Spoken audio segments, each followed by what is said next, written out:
Hello everyone, welcome back to my channel. So ASP.NET MVC video number 5 में आप सभी का स्वागत है। और इस वीडियो में हम बात करने वाले हैं कि MVC प्रोजेक्ट का जो स्ट्रक्चर होता है वो कैसा होता है, क्या क्या चीज़ें इसमें होती हैं, इन सारी चीज़ों पे हम बात करेंगे। तो यहाँ पर सबसे पहले देखो, आप जब भी आप कोई भी MVC प्रोजेक्ट क्रिएट करते हो तो आपको मिलता है एक कनेक्ट सर्विस नाम का एक आपको ऑप्शन देखने को मिलता है। तो सिंपली ये हमने अभी पिछली वीडियो में हमने क्रिएट किया था ना, एक टेम्पलेट प्रोजेक्ट बनाया था। तो इस टेम्पलेट प्रोजेक्ट में आप देखो, जो आपका पहला ऑप्शन दिखता है दैट इज कनेक्टेड सर्विसेज।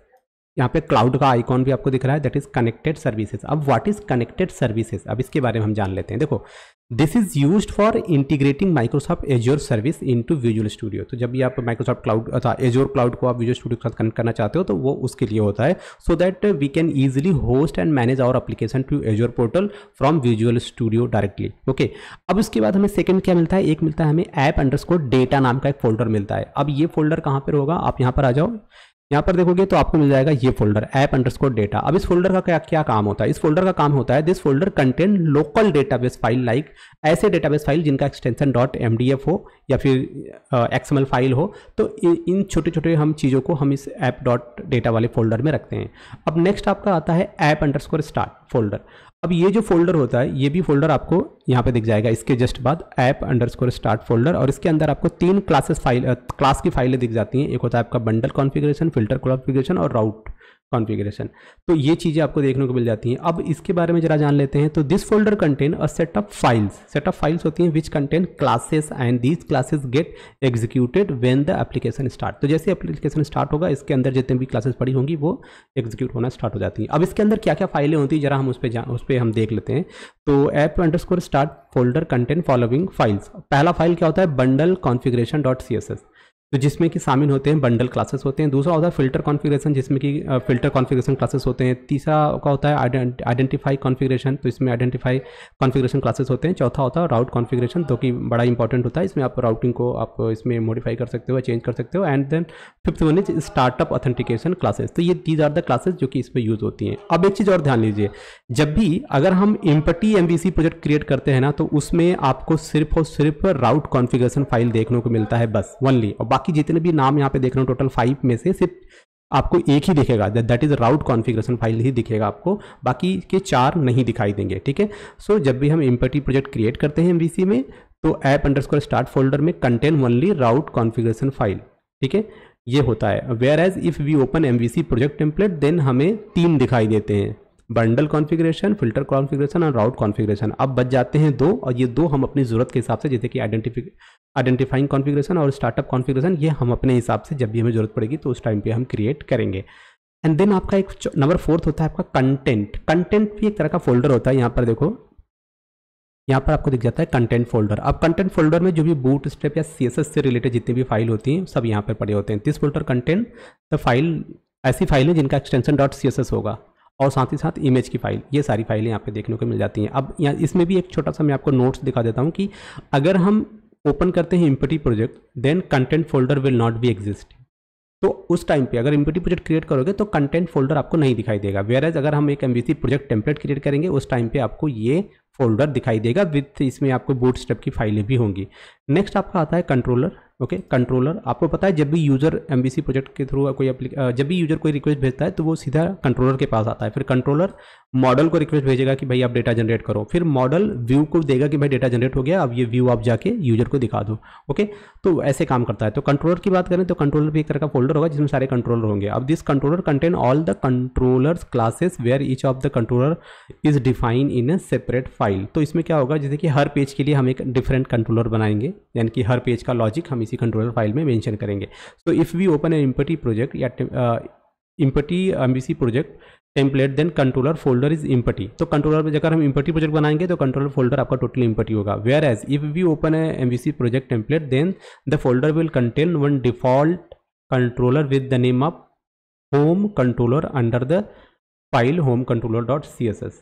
तो यहाँ पर देखो हमने ये क्या बनाया है, इसमें आप देखोगे तो कंट्रोलर फोल्डर के अंदर हमारा ये जो एप्लीकेशन है MVC एप्लीकेशन है, टेम्पलेट एप्लीकेशन है। तो यहाँ पर देखो एक कंट्रोलर आपको दिख रहा है होम कंट्रोलर के नाम से। आप इस पर डबल क्लिक करोगे तो इसके अंदर क्या होंगे, वो क्लासेस होंगे, मेथड होंगे। ठीक है, जो चीज़ें आपको यहाँ पे दिखानी है या व्यू करना है। ओके, तो ये सारी चीज़ें यहाँ पर आपको देखने को मिल जाती हैं। एंड देन आगे आप मूव करोगे तो आपको मिलता है फॉन्ट। फॉन्ट के नाम से भी एक आपको फोल्डर मिल जाएगा। Font folder contain custom font that are being used in the application. तो यहाँ पर अगर आप देखो सॉल्यूशन एक्सप्लोरर पे आ जाओ, क्या फॉन्ट नाम का कोई है?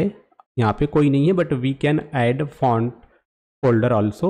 और फिर उसके बाद हमारे पास क्या है, मॉडल्स करके आता है। So this folder content model classes, that is the classes representing the entities and properties representing the attribute of entities as well as the method to manipulate the data. तो अगर आपको डेटाबेस से कोई record fetch करना है तो here you have a model folder, इसके अंदर आप मॉडल क्लासेस यहाँ पर ऐड कर सकते हैं। ठीक है, so if we create an empty MVC project या MVC project template, also the folder will existing but will be empty. तो भाई अगर आप कोई भी प्रोजेक्ट डेवलप कर लो, चाहे एम्पटी या MVC टेम्पलेट, दोनों में आपको ये फोल्डर मिलता है, पर ये एम्पटी रहता है, इसमें मॉडल हमें खुद बनाना पड़ता है। नेक्स्ट आपका आता है नंबर 8, जो कि होता है स्क्रिप्ट फोल्डर। स्क्रिप्ट फोल्डर के अंदर हम जावास्क्रिप्ट या jQuery की फाइलें जो होती हैं वो जो भी हमने एप्लीकेशन में यूज़ किया है वो हम इसमें रखते हैं। सो अगर हम एम्पटी MVC प्रोजेक्ट डेवलप करेंगे then script folder will not be existing. ठीक है, whereas if we create MVC project template then this folder will be existing with setup JS file. तो अगर आपने एम्पटी प्रोजेक्ट बनाया होगा तो उस टाइम पर आपको ये फोल्डर नहीं दिखेगा, पर मैंने जो बनाया है वो MVC टेम्पलेट प्रोजेक्ट है, तो इस वजह से ये फोल्डर आपको दिखेगा। और साथ ही साथ इसमें जावास्क्रिप्ट के कुछ फाइलें यहाँ पर इनबिल्ट होंगी पहले से ही। ठीक है, नेक्स्ट आपका आ जाता है व्यू रिस्पॉन्सिबल फॉर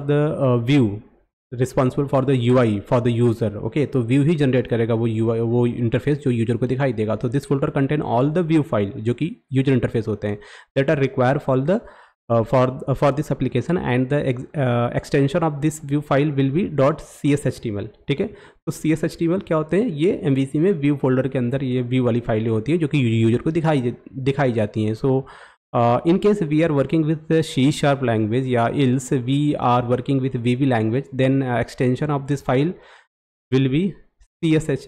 देखो अगर हम C# के साथ काम कर रहे हैं तब उसका एक्सटेंशन क्या होगा, CSHTML। पर हम MVC प्रोजेक्ट बना रहे हैं बट हमारा जो प्रोग्रामिंग लैंग्वेज है वो विजुअल बेसिक है, तो उस टाइम पे इसका नाम क्या हो जाएगा, .VBHTML। ओके, तो कॉन्सेप्ट वही है, बस फाइल का नाम चेंज हो जाएगा अकॉर्डिंग टू द कौन सी प्रोग्रामिंग लैंग्वेज हम यूज़ कर रहे हैं। Okay, and this file contains both C# या visual basic programming language with HTML code, और in them we call this file as a razor page. तो रेजर सिंटेक्स हम यूज़ करेंगे और उसकी हेल्प से हम उन सारी चीज़ों को इम्प्लीमेंट करेंगे इस पेज के ऊपर, और इसी वजह से हम इस पेज को क्या भी बोलते हैं, रेजर पेजेस भी बोलते हैं। ये जो पेजेस बनेंगे, ये जो वो पेजेस जिसका नाम CSHTML या VBHTML होगा उनको हम रेजर पेजेस भी बोल सकते हैं। ठीक है, if we open empty project ना, तो empty MVC project then view folder comes with a file in it that is web.config। अगर एम्पटी प्रोजेक्ट बनाओगे तो सिर्फ एक ही फाइल होगा view.config, और अगर वहीं पर अगर आप MVC प्रोजेक्ट टेम्पलेट क्रिएट करोगे देन दिस फोल्डर कंटेंट 2 सब folder and in it with the name home and shared. तो सिंपल हम यहाँ पर चलेंगे, अपने प्रोजेक्ट में आ जाते हैं। अगर हम व्यू के अंदर आते हैं तो हमें क्या दिख जाता है, यहाँ पे दो फोल्डर दिखते हैं, एक तो होगा होम, दूसरा होगा शेयर्ड। अब इसमें इन दोनों का क्या यूज़ है अब वो भी हम देख लेते हैं।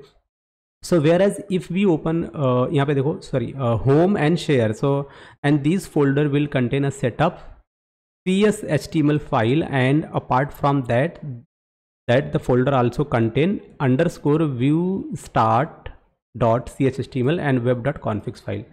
So under the view folder, for every controller it will create a folder to store all the views that are associated with that controller. For example, if there is a controller with the name home controller, then there will be a home folder created under view folder, and to start all the views associated with the home controller.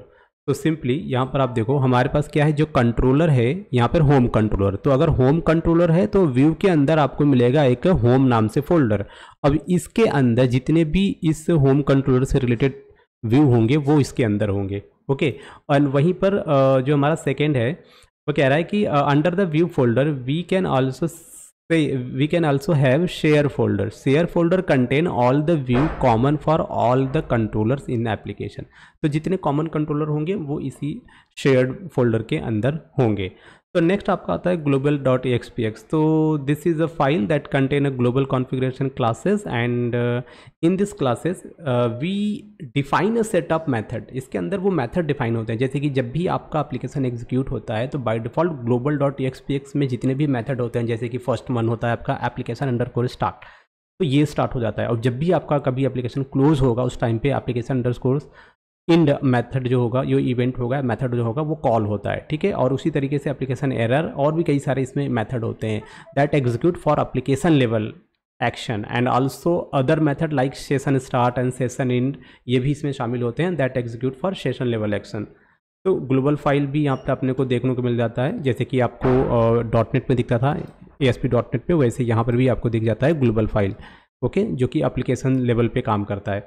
And the last one is, यहाँ पर आपको दिख जाएगा package dot configuration file आता है। This contain information of packages that are used under this project so that anyone can easily understand if there are any third party packages consumed for the development of this action. The last one is a web.config file. So you know this web.config file for the whole application which contain configuration values like app setting, connection string, network setting and compiler setting. So these kind of setting we can add in the web.config file. So these are the few explanation related to the folder and file which is automatically existing in the MVC application. So when we can create empty MVC application या we create a template MVC application, so दोनों ही case में आपको कुछ file और folder देखने को मिल जाती है। और ये सारे फाइल एंड फोल्डर क्या होते हैं इनके बारे में मैंने आपको इस यहाँ पर एक्सप्लेन कर दिया है। ये नोट्स आपको डिस्क्रिप्शन में मिल जाएगा, so don't worry about the notes, आपको देखने को मिल जाएगा। और if you like my video please subscribe my channel and like share ये कर देना वीडियो को। तो मिलते हैं नेक्स्ट वीडियो में, तब तक के लिए टेक केयर, बाय बाय।